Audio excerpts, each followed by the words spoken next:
Kendati kontestasi Pilkada NTB masih 3 tahun lagi, yakni 2024, geliat menuju kontestasi Pilkada NTB sudah ramai diperbincangkan publik secara luas di NTB. Sejumlah pihak pun sudah mulai menggelar polling untuk mengetahui siapa saja figur atau tokoh yang menurut pandangan publik berpeluang untuk maju memperebutkan kursi NTB 1 dan NTB 2. Begitu juga dengan partai politik sudah mulai mengambil ancang-ancang dengan mempersiapkan kader terbaiknya yang akan didaulat untuk maju di Pilkada NTB 2024. Partai Keadilan Sejahtera Provinsi NTB dalam rapat kerja wilayah Rakerwil yang digelar pada Juni lalu sudah menetapkan akan mengusung kembali Dr. Zulkifli Mansyah sebagai calon gubernur untuk periode kedua.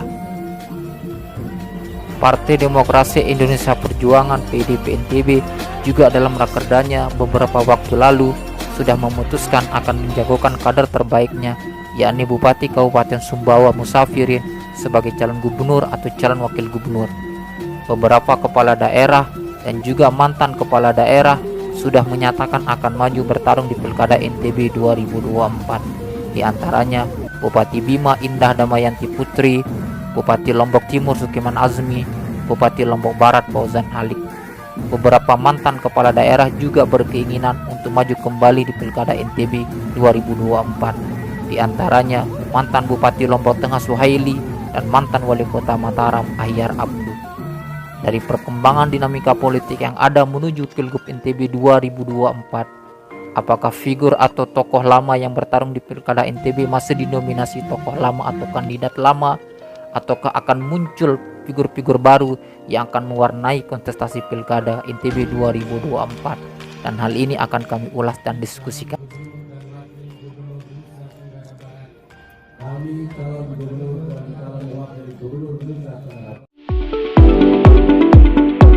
Selamat datang di New Perspective.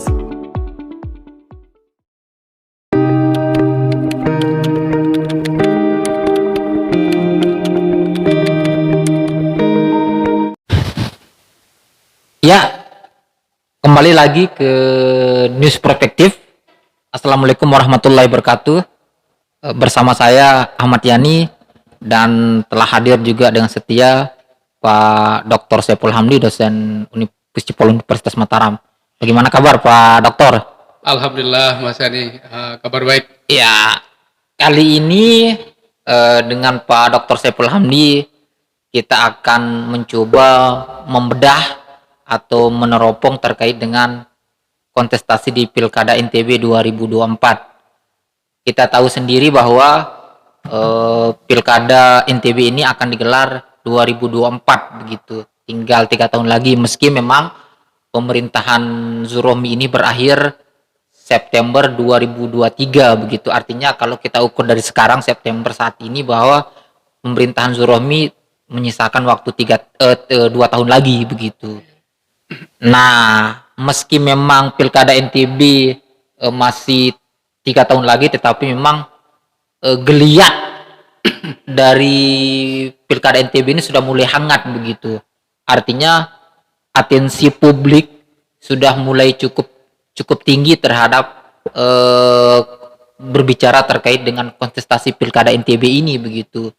Bahkan kita tahu sendiri kan sejumlah partai juga sudah mulai mengambil ancang-ancang begitu terkait dengan kesiapan mereka menghadapi Pilkada. Misalnya Partai Keadilan Sejahtera Provinsi NTB itu kan sudah menetapkan kembali Dr. Zul sebagai calon gubernur untuk periode kedua.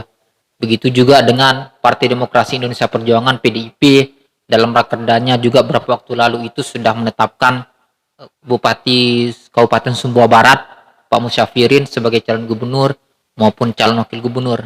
Begitupun juga sejumlah figur atau tokoh termasuk Bupati Bima 2 periode Ibu Indah Damayanti juga sudah menyatakan kesiapannya untuk maju di Pilkada NTB begitu. Nah, terkait dengan konstelasi yang ada menuju Pilkada NTB ini, kalau dari Pak Dokter sendiri ini melihat seperti apa peluang figur-figur ini untuk bisa maju, dan apakah di Pilkada 2024 ini itu akan masih didominasi oleh figur-figur lama begitu, misalnya ada nama Dr. Zul, Ibu Rohmi, nama Ali Bedi, Suhaili, Pak Pak Ahyar, ataukah akan muncul figur-figur baru begitu dengan pemikiran-pemikiran yang baru begitu? Seperti apa Pak Dokter? Terima kasih banyak Mas Yani. Saya kira NTB akan ramai kembali ya, Ya. dengan adanya pesta 5 tahun sekali kita pilkada memilih pemimpin terbaik yang ada di NTB. Melihat geliat beberapa tokoh ya, kalau Iya. kita lihat masih ada incumbent di sini, pasangan Zul Rohmi, kemudian ada juga beberapa tokoh yang lama ya, misalkan Bapak Suhaili, Pak Ahyar. kemudian Pak Ahyar Abduh, kemudian juga Ali Bedi. ada Ali Bedi. Saya kira mereka pastinya ingin mencalonkan diri kembali. Ya. Kemudian beberapa tokoh yang lain ya, yang kemungkinan juga bisa maju ya, untuk maju di pilkada NTB, misalkan ada wali kota Mataram ya, tadi Mohan. disebutkan Mas Yani, juga wali kota Bima yang sudah habis masa periodenya, kemudian Bupati Sumbawa Barat ya. Ya, Mas Syafirin. Ya saya kira ini sangat menarik ya, tokoh-tokoh yang sudah mulai muncul ini. Seperti apa kontestasi mereka ke depannya begitu. Cuman saya melihat begini Mas Yani, catatan kita bahwa tokoh-tokoh ini kan sudah pernah menjabat. Iya. Ya. Entah itu di wali kota, di bupati. Lalu apa yang kemudian mereka bisa jual di sini? Ya, yang bisa ditawarkan ke Yang publik. bisa ditawarkan ke publik, ada nggak sesuatu yang baru begitu, supaya NTB ini maju. Kita ini capek mendengar IPM kita masih rendah, kemudian kita juga provinsi yang katakanlah ekonominya sulit untuk naik begitu ya. Nah ini perlu terobosan-terobosan besar menurut saya, yang tidak hanya bicara faktor strategi strategi kebijakan ya dari pemerintah yang memegang jabatan, tetapi juga mungkin perlu ada pendekatan-pendekatan kultural yang bisa kemudian mengubah mindset orang Sasak ini, masyarakat NTB secara umum lah ya, tidak hanya Lombok karena kita bicara pilkada. Iya. Nah, apa yang mereka tawarkan di sini? Terobosan-terobosan apa? Memang tidak gampang kalau kita melihat implementasi di bawah ya, karena kan pembangunan ini melibatkan semua sektor, Iya. tidak hanya pemerintah. Makanya saya katakan tadi, kalau misalkan ada program dan kita hanya menyalahkan pemerintah juga, ini tidak fair lah begitu. Iya, iya. Tetapi sejauh mana partisipasi masyarakat? Ya, misalkan kita bicara transportasi nih, ya kita kan transportasi kita masih amburadul ya, kalau saya lihat ya. Ini saya bicara transportasi publik. Kan ini masih sifatnya individual, orang yang punya engkel, Iya. kemudian dia yang mereka yang menjalankan bisnisnya begitu. Sehingga orang ke terminal aja takut, Iya. karena ada keamanan, takut kemudian tidak dilayani dengan baik ya. Mengapa kemudian pemerintah tidak berpikir membuat seperti Transjakarta? Iya. Ada Trans Lombok ya, Trans NTB yang bisa menjangkau Pulau Sumbawa misalkan. Ini kan nggak pernah kita pikirkan, Iya, sehingga iya. banyak orang-orang kampung yang nggak pernah ke Mataram gitu. Kenapa? Karena kita tidak punya sistem transportasi yang bagus. Nah, seandainya kemudian calon-calon ini punya terobosan baru, Iya, saya yakin masyarakat dengan melek media dunia digital, informasi ini bisa tersampaikan. Nah, kita tahu sendiri ini kan ada 3 bupati juga ini yang santer juga terdengar lah begitu akan meramaikan Pilkada NTB 2024, dan mereka juga kan tidak bisa lagi mencalonkan diri untuk periode ketiga sebagai bupati karena terbentur aturan undang-undang. Nah, kalaupun mau harus lanjut ke Pilkada NTB begitu. Ada nama Bupati Bima Indah Damayanti Putri, ada Bupati Lombok Timur Sukiman Azmi, ada Bupati Lombok Barat Fauzan Halik. Nah, kalau seandainya mereka maju ini, kira-kira peluangnya seperti apa Pak Dokter melihatnya begitu? Dan juga isu atau program yang akan mereka tawarkan kepada masyarakat seperti apa? Karena kan kita udah bisa lihat juga, kita bisa ukur seperti apa juga kepemimpinan mereka 2 periode, misalnya kayak Bupati Bima, Baid Bima, Fauzan Halik di Lombok Barat, Pak Sukiman Azmi juga di Lombok Timur. Dan kalaupun mereka maju di Pilkada NTB, seperti apa visi misi atau program yang mereka mau tawarkan begitu Pak Dokter? Ya, saya kira dengan pengalaman yang mereka miliki ya, seharusnya ada terobosan baru di masing-masing kepala daerah ini. Cuman kan catatan masyarakat kita di sini karena mereka sudah memimpin. Ini kan pasti menjadi pantauan masyarakat kita ini sejauh mana nih keberhasilan mereka di daerah masing-masing. Ya seperti di Lombok Timur misalkan ya, progresnya seperti apa di Lombok Barat. Saya kira secara umum saya melihat bahwa tidak ada yang terlalu menonjol ya di kepemimpinan tokoh-tokoh kita yang menjabat sekarang. Ya saya yakin ya pasti masalah banyak ya, tetapi terobosan-terobosan baru yang bisa menjadi ikon mereka. Saya melihat perjalanannya sangat stagnan, apalagi dengan kondisi COVID-19. Kita tidak melihat apa program mereka maupun gebrakan yang dilakukan, termasuk di calon incumbent sekarang. Seandainya mau maju kembali, apa gebrakan-gebrakan mereka? Akhirnya yang terjadi hanya sekedar rutinitas seperti biasa begitu. Ya, sekedar rutinitas, memantau apa progres yang terjadi. Nah, dengan kondisi seperti ini juga bisa memberikan peluang ya bagi teman-teman yang lain untuk maju di NTB ini. Saya sih pinginnya kalau calon-calon baru ini bisa maju, lebih banyak calon, lebih banyak pilihan bagi masyarakat kita. Biar di sini kan adu program ya. Persoalan kalah menang kan ini banyak faktor ya. Kita bicara modal sosial ya, termasuk punya basis jamaah apa enggak ya. Bagaimana strategi partai mereka, bagaimana modal mereka. Ini kan banyak sekali faktor Mas Andi kalau kita bicara peluang menang atau tidak ya. Tetapi kan di sini kita ingin bahwa NTB ini penuh dengan terobosan. Ya, kita masih tertinggal dengan Bali, kemudian tertinggal dengan NTT misalkan ya. Kita pengen NTB ini supaya ada gergatnya untuk bisa menembus ya minimal kalau enggak 10 besar ya 20 besar lah di provinsi atau papan menengah lah begitu. Atau papan menengah lah. Kemudian catatan saya juga calon pemimpin perempuan ya. Ini saya kira peluang juga buat Ibu Indah ya, Bupati Bima sekarang, untuk bisa entah menjadi wakil ataupun menjadi nomor satu gitu. Nomor satu di NTB. Cuman kan ini persoalan partai Mas. Iya, itu kembali lagi. Jadi kembali ke soal parpol pengusung. Parpol pengusung, apakah mereka punya partai atau tidak? Ya banyak yang mau mencalonkan. Nanti pasti banyak calon independen, tetapi yang sudah terbukti itu adalah hanya Ali BD yang bisa maju menjadi calon independen. Yang lainnya dulu kita lihat selalu gagal ya, tidak mampu mengumpulkan KTP sesuai dengan ketentuan. Ya, KTP sesuai dengan ketentuan KPU. Nah ini saya kira kesempatan dari tokoh-tokoh kita masih ada untuk mempersiapkan diri. Apakah mereka menggunakan partai ataupun jalur independen? Kalau memang jalur independen ya harus kerja ekstra juga begitu. Nah, dan di sisi yang lain kan kita tahu juga ada figur lama ini. Ada Pak mantan Bupati Lombok Tengah Pak Suhaili, ada mantan Wali Kota Mataram Pak Ahyar Abdu.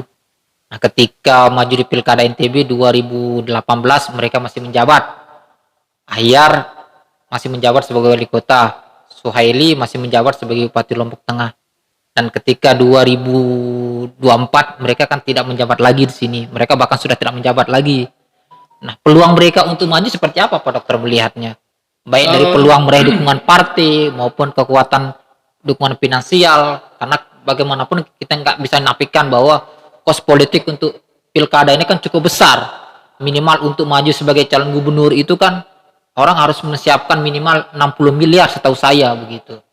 Dan itu kan hanya bisa dikumpulkan oleh, bisa kita bilang mereka-mereka yang lagi pegang kekuasaan begitu, karena akses ekonomi di situ terbuka, akses jaringan terbuka. Nah, bagaimana dengan potensi-potensi mereka yang tidak menjabat ini? Apakah mereka juga masih punya peluang untuk maju? Kalau dari analisa pandangan Pak Dokter.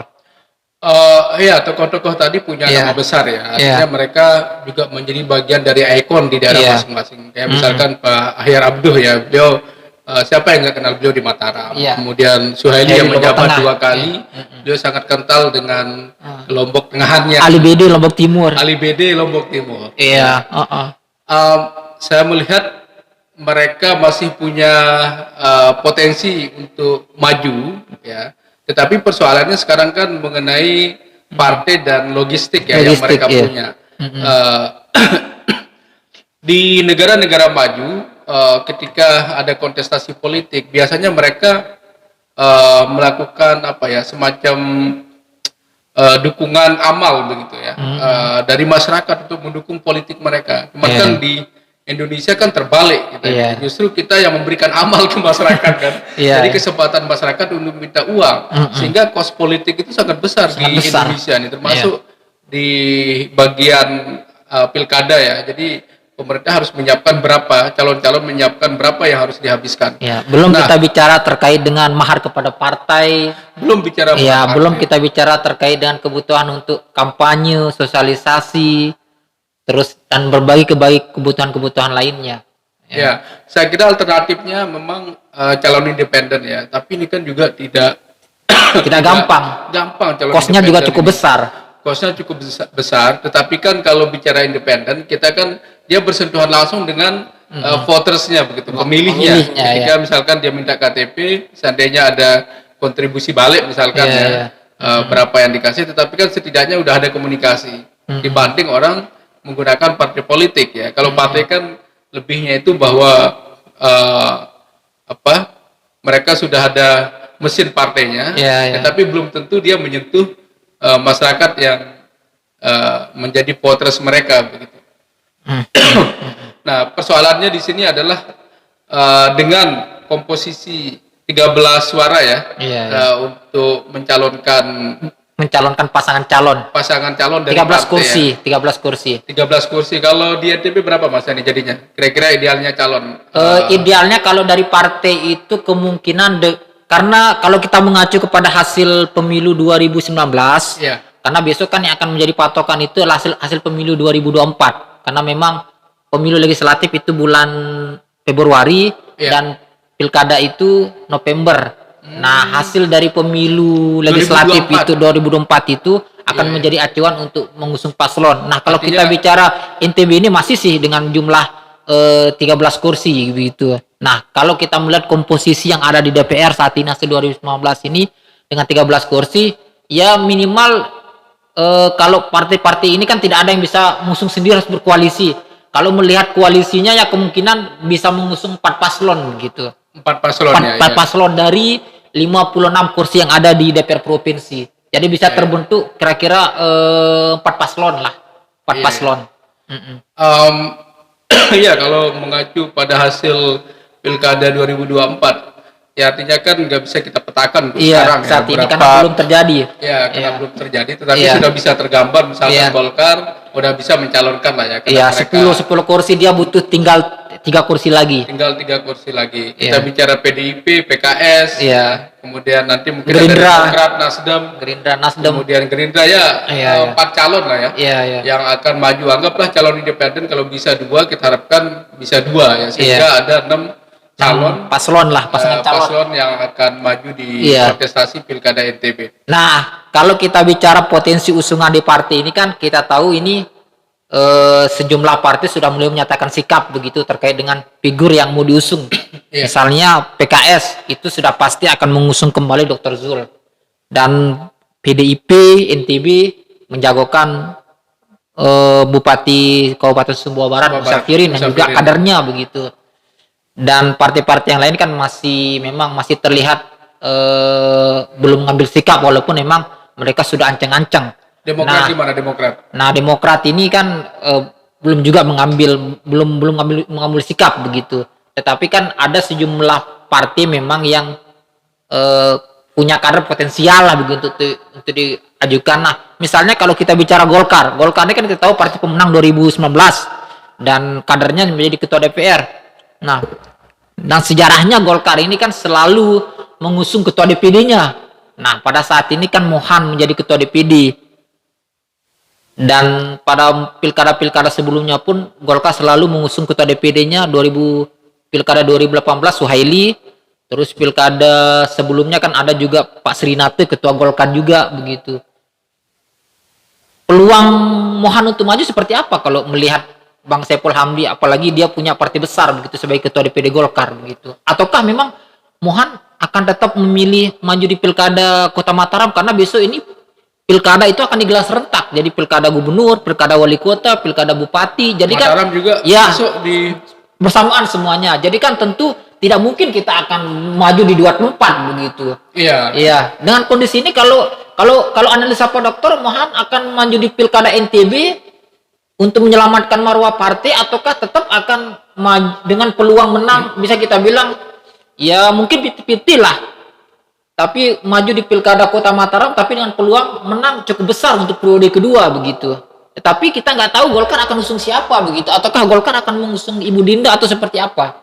Kalau masukan saya Ya. mungkin Bang Mohan lebih baik di Mataram, Pak. Ya, Pertama, peluang beliau lebih besar Ya. ya, karena beliau sekarang menjadi wali kota. wali kota ya, dan juga menjadi pemimpin partai. Yang kedua, saya melihat bahwa masih banyak PR beliau di Mataram ini, Iya, iya. belum kelihatan. Kalau misalkan beliau menjual Mataram untuk NTB itu apa kan begitu? Iya, iya. Baru saja beliau dilantik kemarin, langsung menghadapi COVID-19. Nah, ini juga menjadi PR semua calon dari kepala daerah. ini, Apa ya. yang mereka mau jual? Iya, iya. Ya, kalau saran saya kemungkinan ya yang terbaik mungkin buat Bang Mohan sendiri mungkin tetap di Mataram ya. Iya. Karena begini, para calon juga perlu memikirkan apakah mereka mau maju di NTB ataupun di daerahnya. Iya, iya. Ya, seandainya masih menjabat ya. Karena dengan undang-undang yang ada tidak ada konsekuensinya. Ini yang kemudian saya lihat bahwa mereka semua seperti testing on the water begitu. Iya, Jadi iya. dia hanya ya udah sekedar maju aja, Iya. begitu. Tidak ada Artinya sekedar untuk uji keberuntungan sudah. sekedar menguji keberuntungan. Iya. Tapi kan secara etika ya, secara moral mereka masih punya tanggung jawab yang besar di daerahnya masing-masing. Iya, iya. Ini yang saya lihat ada semacam arogansi kekuasaan. Dia masih menjabat baru terpilih nyalon lagi Iya, iya. menjadi gubernur NTB misalkan. Ya, kita tidak menyalahkan mereka punya hak, tetapi kan bicara etika, bicara moral, bicara tanggung jawab di Iya, iya. masyarakat yang mereka pimpin ini kan masih menunggu begitu. Masyarakat kita masih menunggu apa sih yang udah dilakukan. Nah, keberhasilan kepala daerah ya yang saya lihat mungkin yang banyak kader-kadernya yang baik ini kan terutama kader dari PDIP ya, sangat menonjol. Yeah. Mulai dari Jokowi di Solo, kemudian ada Ganjar Pranowo, kemudian Bu Risma. Mereka kan memang benar-benar memompa kadernya, membuat terobosan-terobosan baru dan sangat populer. Nah, di NTB saya melihat belum terlalu kelihatan ya siapa kader-kader yang benar-benar bisa menembus begitu ya. Ya selain Tuan Guru Bajang lah yang kemarin kan bisa menembus level nasional ya. Nah, di NTB sendiri saya lihat belum ada yang orang berbicara sekelas Risma misalkan ya, atau sekelas Bupati Banyuwangi yang sangat kencang sekali kemajuan pembangunannya begitu. Terobosan-terobosan ini. Dan kita tahu sendiri kan besok Pilkada NTB itu 2024 akan digelar pada masa sudah berakhirnya 1 tahun pemerintahan Zurohmi begitu. Zurohmi itu berakhir September 2023 dan pilkada akan digelar November 2004, ada jeda setahun. Dan tentunya nanti akan ada PLT, dan itu PLT itu kan setahu saya kalau untuk sekelas gubernur itu akan ditunjuk oleh kalau nggak presiden, menteri dalam negeri begitu. Dan kalau kita bicara dalam konteks politik nasional kan yang menjadi partai penguasa adalah PDIP. Tentunya PDIP akan menggunakan kekuatan birokrasi yang dimiliki ini untuk bagaimana upaya memenangkan kadernya akan bertarung di pilkada. Termasuk kemungkinan besar kan di NTB besok ini kan ada Bupati Sumbawa Barat Musyafirin yang digadang-gadang oleh PDIP juga untuk maju. Apakah beliau akan maju di nomor 1 atau nomor 2? Yang pasti beliau akan diusung oleh PDIP. Dengan konstelasi seperti ini tentu nanti kan kalau kita lihat ada PLT di NTB ini, sejauh mana sih PDIP ini bisa memainkan mesin birokrasi di NTB ini untuk pemenangan Musyafirin kalau seandainya betul-betul maju bertarung di NTB ini. Jarak yang cukup panjang ya. Ada jeda setahun nanti di situ. Berakhirnya masa pemerintahan. kita lihat kan keberuntungan calon incumbent kan dia masih bisa memainkan Birokrasi, birokrasi, program, kemudian bansos. program-program di pemerintahan ya, termasuk bansos ini sangat efektif ya untuk mendekati masyarakat. Karena masyarakat kita kan tidak peduli ya tentang idealisme sebuah pemerintahan. Ketika disemprot sedikit, disiram begitu, mereka pasti bersyukur. Entah sebesar apapun itu ya. Akan kita pilih, karena akan memilih yang lain begitu, akan memilih itu ketika mereka didekati ya, apalagi kemudian dikasih sesuatu begitu. Ini saya yakin betul bahwa psikologis masyarakat kita masih kuat ke sana. Nah, tentunya dengan kondisi politik pilkada yang sekarang ini, yang jeda 1 tahun ini, kerugian buat incumbent, kerugian besar sekali ya, karena mereka tidak bisa memainkan polisi yang ada di pemerintahan untuk mendukung pencalonan mereka ya, termasuk logistik, bansos dan lain-lain ya. Ini kan bukan rahasia umum ya. Bagaimana misalkan ya, kemarin kita dengar waktu sengketa pilkada di Sumbawa calon yang menang digugat karena dianggap bahwa gubernur memainkan bansos di sana untuk kemenangan paslon tertentu begitu. Tetapi ya itulah realitas politik kita yang terjadi di mana-mana. Selalu ada politik kebijakan ya kalau kita bicara strategi politik pemerintahan incumbent. Nah, kondisi yang kemungkinan ke depan ini membuat semua orang harus benar-benar memikirkan dari sekarang apa strategi mereka. Ketika tidak ada akses pada bansos, tidak ada akses pada kekuasaan, mereka kan tidak bisa mengatur kepala dinas. Jadi betul. Kalau masih berkuasa kan masih kencang dia, wah ini kita atur siapa yang kita tempatkan. Dan juga bisa mengatur alur logistik yang ada. Nah, kondisi ke depan ini sangat menarik saya kira Mas Yani. Kita bisa membaca strategi calon paslon kita ke depan, seperti apa mereka. Dan ini tentunya juga membuat peluang semua calon saya kira sangat besar, termasuk tokoh PDIP ya. Nah, PDIP menjadi catatan kita karena mereka partai yang berkuasa ya di Indonesia. Pak Jokowi sebagai presiden dan Bu Mega sebagai ketua partai yang mendukung pemerintahan Jokowi ini kan bisa mengatur birokrasi begitu. Tapi lagi-lagi saya kira banyak jalan untuk mendekati masyarakat ya, tidak hanya dengan cara itu. Ya bisa jadi misalkan 1 tahun jeda itu bisa digunakan oleh paslon yang ada termasuk calon incumbent untuk mendekati masyarakat. Saya kira ini bisa menjadi keuntungan juga bisa menjadi kerugian. Lebih rugi lagi kalau saya lihat fenomenanya. Dulu kan Ahok, dia pengen cepat-cepat balik ya, walaupun dikasih jeda 4 bulan dia nggak mau, dia pengen karena dia bisa mengatur logistik, ketika di pilkada DKI itu, walaupun akhirnya dia kalah dengan Anies Baswedan. Nah, kalau kita bicara strategi atau kita bicara taktik pemenangan, ini kan pilkada 2024 ini akan digelar secara serentak. Artinya ada pilkada NTB dan pilkada bupati wali kota yang akan digelar pada hari yang sama. Pilkada dewan juga. Pilek itu lebih dulu. Lebih dulu. Jadi pilkada itu akan digelar pada tanggal 27 November 2024 serentak. Baik pilkada gubernur, pilkada bupati, wali kota. Ini artinya tentu akan ada kolaborasi antara paslon calon gubernur, wakil gubernur dan paslon bupati, wali kota. Artinya mereka ini kemungkinan akan menyatukan tim atau gerak dari tim pemenangannya untuk sama-sama di grassroots bekerja meraih suara pemilih.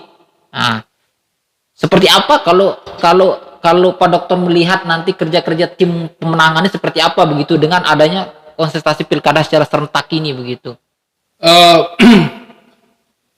Seharusnya ya kalau kita bicara koalisi ini kan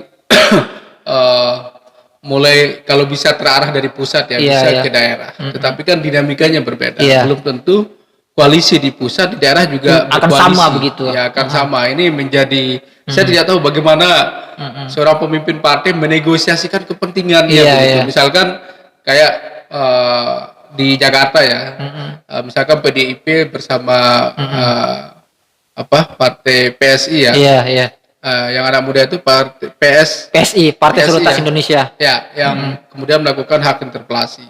Seharusnya kan didukung oleh Gerindra dan lain. Tapi kan ternyata tidak ya. Golkar juga gak mendukung. Saya kira dinamikanya cukup apa ya? Ya dinamis lah ya di bawah ini di tingkat daerah maupun di tingkat kabupaten. Cuman begini Mas Yani, bisa jadi ketika ini serentak ya peluang-peluang calon yang sedang menjabat itu kan mereka nggak harus berani memilih ya. Seandainya dia aktif ya, kasusnya Bang Mohan misalkan. Kalau misalkan dia berani nggak dia meninggalkan kursi wali kota, maju menjadi calon gubernur, maju di pilkada NTB. Saya kira pertaruhannya sangat besar. Nah artinya bahwa kemungkinan tokoh-tokoh yang incumbent dulu ataupun yang sudah tidak menjabat ya, yang katakanlah mereka tidak bisa diusung lagi kayak Bupati Lombok Barat ya, Bu Indah, ini peluang mereka cukup besar untuk mencalonkan diri menjadi orang nomor 1 ataupun nomor 2 di NTB. Ya bicara koalisi partai ya. Ya ini Mas Ani, seharusnya kalau saran saya sih kalau bisa sebenarnya partai dari pusat itu bisa berkoordinasi, bisa berkolaborasi sampai di bawah, ini sangat bagus sebenarnya. Karena bagaimanapun artinya kan ini akan menjadi tantangan sebuah partai politik begitu. Karena ini kan mesin partai ini satu mesin partai ini satu. Nah, ketika koalisi partai itu tidak linear antara di provinsi dan di kabupaten, ini kan akan justru menjadi tantangan begitu. Pasti akan ada paslon yang didukung yang harus dikorbankan begitu.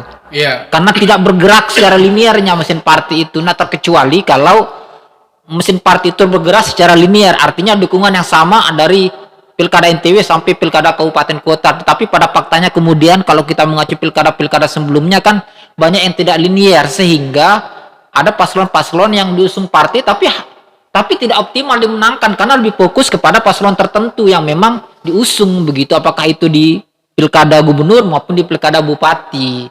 Nah, dan kemungkinan nggak potensi-potensi itu juga akan terjadi lagi di pilkada 2024 kalau pandangan Pak Doktor begitu. Ya, saya yakin dinamika ini pasti akan terulang.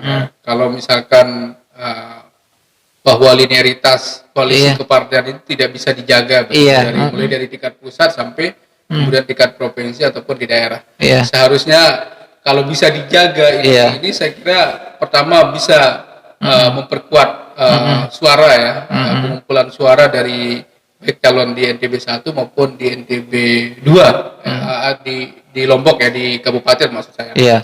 Bahwa dengan adanya koalisi itu bisa saja biaya tidak besar ya, karena mereka bisa iuran biaya baliho dan lain-lain. Patungan lah begitu. Patungan lah. Nah cuman kan persoalannya ini semuanya kadang-kadang sulit untuk linear itu bagi kepentingan. Seharusnya ini kalau pandangan saya, seharusnya ketua partai baik di daerah maupun di provinsi ya harus menyatukan satu suara. Jangan sampai kemudian mereka prinsipnya kan partai kita ini nggak ada yang mau jadi koalisi. Selalu pingin ada di pemerintahan yang ada. Entah itu di gubernur maupun di bupati, belum lagi bicara mahar partai kan. Kalau banyak duit ya pasti didukung, ada mahar partai di sini. Nah ini tantangan-tantangan yang saya kira akan dihadapi oleh calon-calon kedepannya Mas Yani. Akhirnya mereka mau mencalonkan diri. Kemungkinan besar kalau misalkan ya, kalau kita petakan ya, anggap kalau seandainya Gerindra bisa berkoalisi dengan PDIP di NTB misalkan ya, ini kan sangat kuat sekali mereka nanti. Akan sangat menarik dia di sini. Ataupun Nasdem berkoalisi dengan partai apa ya, entah itu Demokrat atau Golkar begitu. Atau Golkar, atau Gerindra juga nggak menutup kemungkinan. Ya, artinya bahwa politik ini kan saintifik ya, perlu juga dilihat hasil survei. Nggak bisa kita hanya membawa perasaan begitu. Ini kan sudah mulai kita lihat di beberapa survei di WhatsApp ya, udah mulai muncul nih siapa tokoh-tokoh yang kemudian didukung ya oleh masyarakat. Walaupun ya kalau bicara media sosial kan ini masih bisa disetting lah ya, sulit untuk mengatakan bahwa itu objektif. Nanti kita tunggu hasil survei yang terbaru dari dari lembaga survei yang ternama termasuk Polram ini yang terbaru kan di Undram ini yang besutannya Bang Ros. Yang coba nanti akan meneropong terkait dengan figur-figur pilkada NTB ini akan tampil begitu.